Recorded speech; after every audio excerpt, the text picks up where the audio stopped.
बहू बनी मुसीबत। गांव माधोपुर में शशि बहन का परिवार रहता था।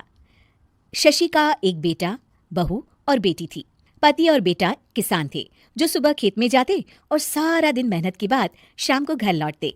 शीला भी घर में रहकर सिलाई का काम करती। शीला की बेटी भी बड़ी समझदार थी। वो घर के काम में माँ का हाथ बटाती। लेकिन बहू बहू का हाल निराला था। वो काम कम और मिन मेख ज्यादा निकालती, जिससे शशि और उसकी बेटी काफी परेशान रहते। एक दिन, माँ ये क्या है? ओहो, जितना बोलो लेकिन आप लोगों को तो कुछ समझ में ही नहीं आता। भाभी क्या हुआ? और माँ अभी सिलाई कर रही हैं, उन्हें बार बार मत उठाइए। मुझे बताइए हुआ क्या है? ये देखो सोनम, दूध उबल रहा है और बस गिरने ही वाला है। वो तो शुक्र है कि मैं आ गई, वरना तो बह जाता सारा। अरे पर मैं तो अभी देख कर गई थी और गैस भी धीमी थी। हमेशा दूध सामने खड़े होकर ही उबाल दिलवानी चाहिए, ठीक है ना?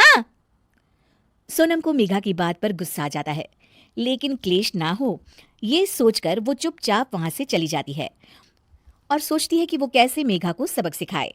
एक दिन मेघा ने कहा, सोनम, अरे ओ सोनम, कहाँ हो? ऐसा कैसे कर सकती हो तुम? क्या हुआ भाभी? जब देखो परेशान सी घूमती हो। खुश रहा करो भाभी, इससे ना स्किन ग्लो करती है। सोनम, फेस तो मेरा वैसे भी ग्लो करता है, देखो। और कितनी गुणी भी हूं मैं। तुम्हें तो शादी करके दूसरे घर जाना है। देखो जरा, देखो अपने कमरे का हाल देखो, सारा संतरे का छिलका जमीन पर फैला है। अरे ससुराल में ऐसे ही रहोगी क्या? भाभी करना ही क्या है, वहीं पड़े पड़े सूख जाएंगे, फिर पीस कर पैक बना लेंगे। आप भी ना भाभी, चिल करो। मेघा गुस्से से वहां से निकल जाती है। हर बात पर मीन मेक करने वाली मेघा एक दिन फिर चिल्लाने लगती है, माँ, अरे माँ सुनो तो जरा। अब क्या हुआ मेघा, क्यों चिल्ला रही हो? माँ ये देखो, देखो जरा, ये कांच का कटोरा जिसे टेबल के किनारे रखा है। अरे किसी का एक हाथ लगेगा और ये गिरकर टूट जाएगा। तभी मेघा के कमरे से कुछ गिरने की आवाज आती है। वो भागकर कमरे में जाती है, जहां उसके पीछे शशि भी आ जाती है। मेघा के कमरे में उसका शीशा गिर जाता है। लगता है बहू, तुमने अपना शीशा कोने में रखा होगा, तभी गिर गया। जरा दूसरों को सीख देने से पहले खुद भी अमल कर लिया करो।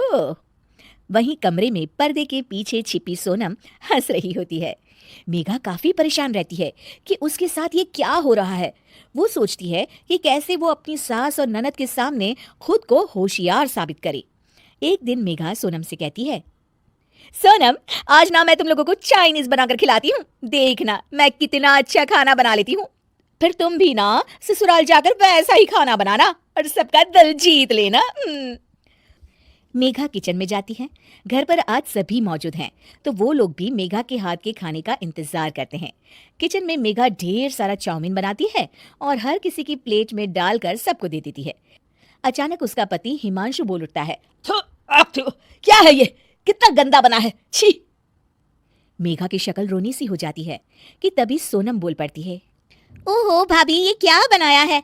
ऐसा बनाऊंगी मैं ससुराल में जाकर, तो वो लोग तो पक्का मुझे भगा देंगे ऐसा खाना खाकर। पूरा घर हंसने लगता है। तभी मेघा की सास कहती है, कोई बात नहीं बहू, कभी कभी ऐसा हो जाता है, पर हाँ, दूसरों को सीख देने से पहले खुद का सही होना सबसे ज्यादा जरूरी होता है।